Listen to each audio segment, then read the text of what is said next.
Did you all hear the updates in the George Zinn case as relates to the Charlie Kirk assassination and other developments involving Lance Twiggs, Tyler Robinson's furry trans lover, who apparently was under FBI protection for the last several months because of threats that he and his family were getting?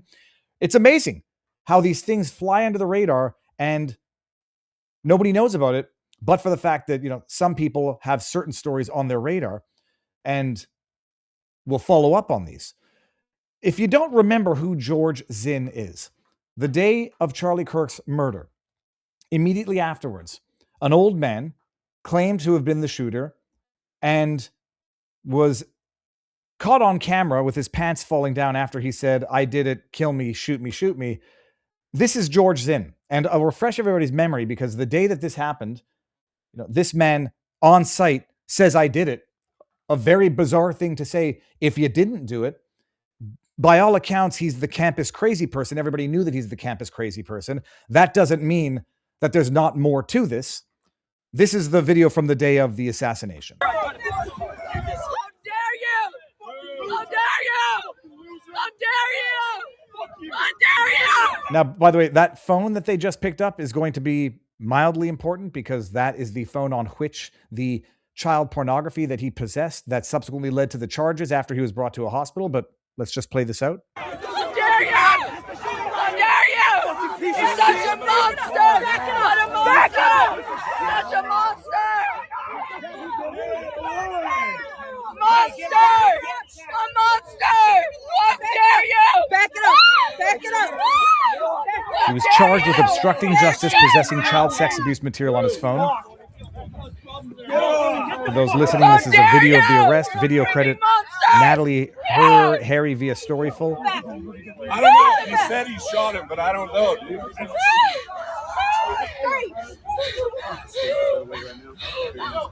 And that's basically it. This is his mugshot. I guess he got some scratches on his face afterwards. I hate that noise because that noise reminds me that we're watching TikTok. This was not my post. This was Erica RN for USA. And I'll give everybody that link so you can, have it in case you need to reference it. So George Zinn was arrested. He gets to hospital apparently. And at the hospital confesses to having child pornography on his phone. And The Guardian is reporting, this is from the other day, January 30th, last Friday. Man accused of falsely confessing to killing Charlie Kirk faces up to 15-year sentence. May he get every last day of it, given what he pleaded guilty to, but this man is not going to live to 86 years old in prison. George Zinn, 71, further admitted to possessing child sexual abuse material and pleaded no contest to allegations. A man accused of trying to thwart authorities investigating Charlie Kirk's killing by falsely confessing to the deadly shooting faces up to 15 years in prison after pleading no contest to the allegation and separately admitting to possessing child sexual abuse material. I want to pause it here, and I want to posit something here, pun intended. When that happened, and the man wrongly, dishonestly lied about having been the shooter, the question you ask yourself is, why on earth would anyone do that? Some people are going to immediately say mentally ill, looking for attention, and that's a perfectly plausible explanation. Now, some people are going to say mentally ill, looking for attention. It would be less shocking and surprising that he has CSAM on his phone. But the man wrongly admitted to it, tried to create something of a decoy, and then said he was trying to, I don't know, did he say he was trying to help the shooter get away? When you have someone lying about this, obstructing, trying to facilitate whichever shooter it was that actually did this to get away with it, you can just write it off as being a loon who took advantage of the situation that he saw to be a loon. You can call me crazy, and this is not asking questions the way some people ask questions. My question would be, and has been, and I've asked it multiple times, was this guy in any of the Discord chats or group chats, whatever the hell other online community they had with these kids? Because the fact that he is out there trying to protect the actual shooter and then is discovered to have CSAM on his phone leads you to believe that he's not only mentally ill, but a pervert fraternizing with other young perverts.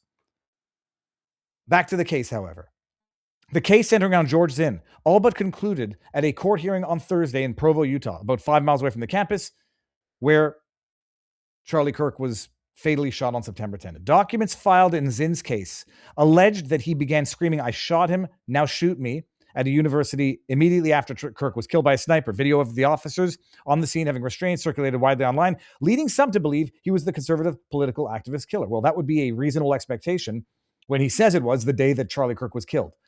After experiencing an unspecified medical episode of being brought to a hospital, Zinn allegedly told officers he was glad he said he shot the individual so the real suspect could get away. Good. I thought I misremembered facts.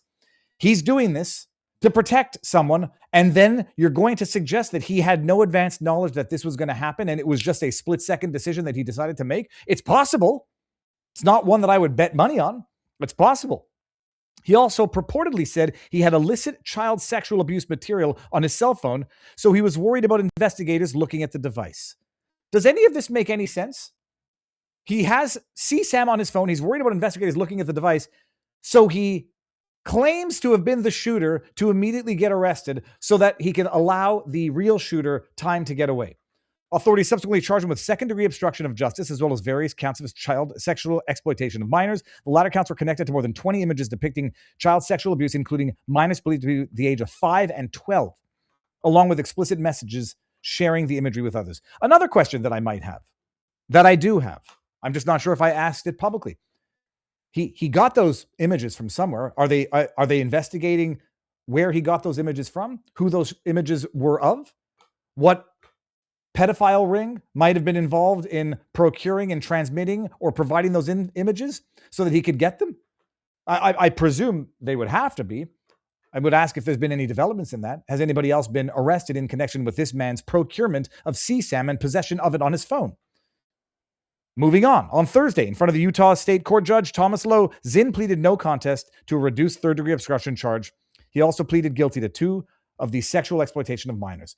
Lowe sentenced Zinn to up to 5 years in prison for the obstruction plea. The other plea got Zinn 1 to 15 years in prison, as Utah news outlets KSL first reported. It's ultimately up to the state parole board to determine how long Zinn is going to remain in prison.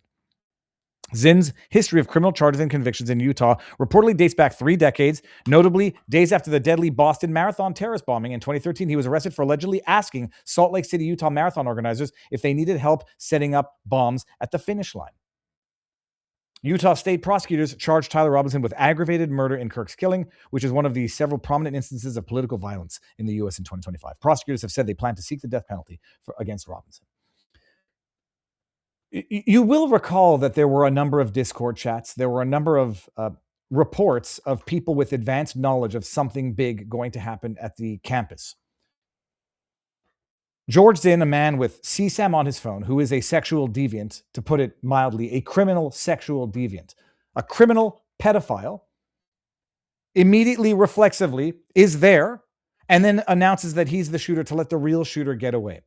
That, in my view, is evidence of advanced knowledge of what was going to happen. And the question that I did have is whether or not he was involved in any of the group chats, Discord chats, whatever. I don't think there's an answer to that question yet, although from what I've read, the FBI has thoroughly examined the Discord chats, and what is known, what is needed to be known is already known, which presumably means there were no other people conspiring with, colluding with this act of murder. But it brought me to see, like, oh, we haven't heard from Lance Twiggs in a while. Like, well, what's up with Lance Twiggs? Remember, he disappeared off the face of the earth. Nobody knew where he went. There were rumors that he was under witness protection. There were rumors that he was cooperating with the FBI. And I appreciate that there's an ongoing, not just criminal investigation, there's going to be a criminal trial, which needs to be held publicly with cameras in the courtroom for the entire world to see. But it was this, what happened to him? Oh, location of Charlie Kirk's suspect's boyfriend, Lance Twiggs, revealed as family shares lover's descent into delusion before killing. Tyler Robinson's transgender lover was under FBI protection after he seemingly vanished from his Utah home months earlier, family member and sources revealed. When was this article from? This was January 15, a couple weeks ago. In the family's first public remarks since Robinson was arrested for Charlie Kirk's September 10 assassination, the relative also cast doubt on just how cooperative Lance Twiggs is to the police. The revelation comes as the Twiggs family member said the young lovers, both 22, were once talented, promising students who spiraled into delusion and video games on the Discord chat room. Oh, I'm sorry. Spiraling into video games on a Discord chat does not translate into politically motivated assassinations. What was going on that chat? Like, we're just going to assume that this was just one individual's decision. No one had any advanced knowledge of it except for Lance Twiggs, who saw him engraving "Hey, fascist, catch," and "Ciao, Bella, Bella, ciao" on the bullets. Oh, no. There was no advanced knowledge.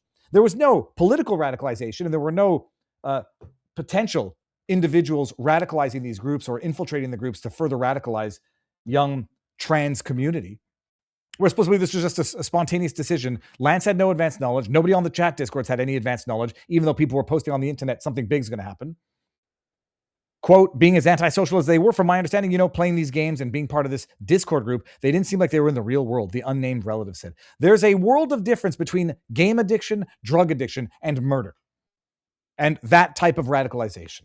And I've got potential theories that I would posit that may or may not be substantiated by the evidence that we don't have or don't have access to or may not exist. But I would ask, what level of radicalization happened in these Discord chats? And as far as I understand, we don't have the content of the Discord chats other than assurances that it was just gaming and idle chatter. She said their distorted sense of reality was even evident in the now public text messages they exchanged immediately following Kirk's murder, in which Robinson allegedly confessed to the hateful slaying. The world that they were in, like this gaming world, like this was a normal way they live and spoke, she said. But that wasn't always the case. Both of them are super smart. Lance was a concert pianist. He has a talent for piano. His music was off the charts, not normal, very impressive. And that's kind of what I heard about Tyler, yada, yada. It's just a shame that these kids had so much potential. I'm sorry. The shame here is not that these kids wasted their future. The shame here is that they wasted Charlie Kirk's future and potentially the future of a movement and potentially the future of a political movement, which might bring some people to ask the question as to whether or not this was just one loner, lunatic, acting alone despite advanced knowledge by some, or something bigger. George Zinn happens to be there protecting the real shooter. He didn't know who he was. He just did it because he was crazy. Authorities provided protection for Twiggs and his family as they moved places, yada, yada, yada. At the time, Twiggs appeared to just disappear. We were all asking this, and you can appreciate, I have zero doubt he and his family were getting death threats, legitimate death threats. I have zero doubt there are people out there who would legit want to kill this man. Family, you're getting a little bit, not guilt by association. Family, you're not even dealing with the perpetrators anymore. Zero doubt they were under, now we know, FBI protection. Law enforcement source confirmed to Fox News that Twiggs was no longer under FBI protection, but he was cooperating with the authorities. Oh, what does that mean? If he had no advanced knowledge of this, there was no prior discussions, there was no evidence elsewhere, what would that cooperation be? Or what could be the substance of that cooperation? His family, however, doubted to what extent. When I first found out about what he was talked to the police, I know they said he was very cooperative, but they had to get him and bring him in. He didn't voluntarily go in. And we can just get to the rest of this. Robinson is facing 7 felony charges of aggravated murder, discharge of a firearm, yada, yada. He remains behind bars pending trial and could face the death penalty. So George Zinn pleaded guilty. He'll go to jail probably for the rest of his natural life. Twiggs and family was under FBI protection. They no longer are, allegedly cooperating. And the current running theory is that there was nothing else on those Discord chats. Nobody had advanced knowledge. There was no broader conspiracy. And I had on Richard Barris from the People's Pundit a couple of weeks ago, and he unabashedly suggested otherwise, as he was stating on Twitter, that he's disgusted by what he perceives to be the FBI not pursuing other venues, potentially not wanting to broaden the investigation for fear that it might compromise a conviction against Tyler Robinson. And we explore the possibilities of how that might be. If there were other people involved in the conspiracy, in theory, they can cast doubt on who was actually on the roof that day.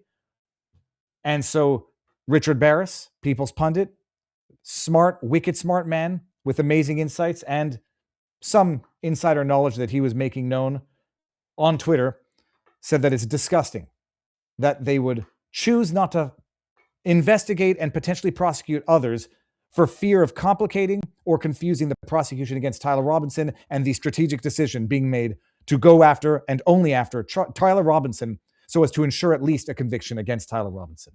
We know what we know. We'll see what comes out. I've asked my questions to the FBI. Well, I didn't actually tag the FBI. I just asked my legitimate questions, sincere questions, reasonable questions. And they're out in the ether, and I'll just review them, recap them here before we move on. Have the people who were involved in the various discords and chats with Tyler Robinson been thoroughly investigated? My understanding is they've been investigated, nothing there, moving on. Was George Zinn involved in any of the discords or chat groups with Tyler Robinson or Twiggs? As far as I know, there is no evidence to suggest he was, but there's no evidence to confirm he wasn't. Twiggs was under FBI protection, was apparently cooperating. Is Twiggs currently under investigation? And to the extent that if he is, they may not want to disclose it. And if he's not, they may not want to confirm it. That's the latest.